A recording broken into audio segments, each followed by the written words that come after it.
How's it going?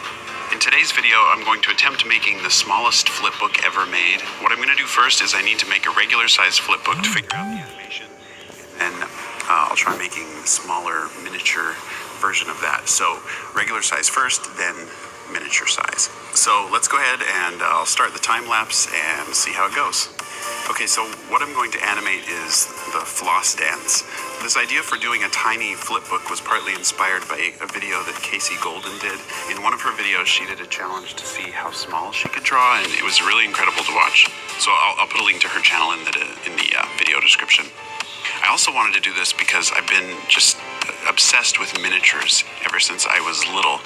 In fact, one of my earliest memories is I was at a babysitter's house.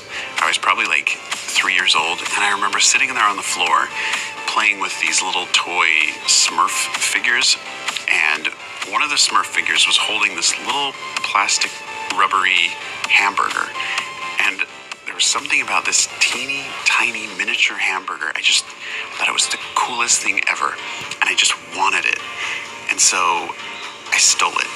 I was like 3 years old, so you gotta cut me a little slack, but don't steal, it's bad. But actually, I really love that little hamburger and still have it. Okay, so I think the regular size floss dance is done. Let's check this out.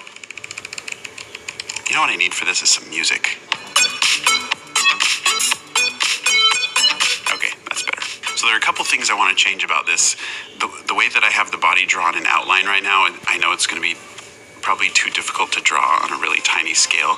So I'm going to fill in the body with black. I'll just make it a silhouette. And then I also want to thicken up the legs because right now it kind of looks like a weird stick leg alien. So one thing, since I'm turning this into just a silhouette, I still need to keep it readable when the arms are either in front or behind the body. So I think if I leave a little white line to just sort of highlight the arm, I think that will help.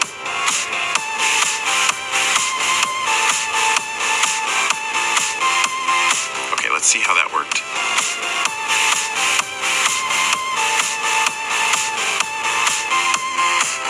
It's almost like like Slender Man doing the floss dance or something.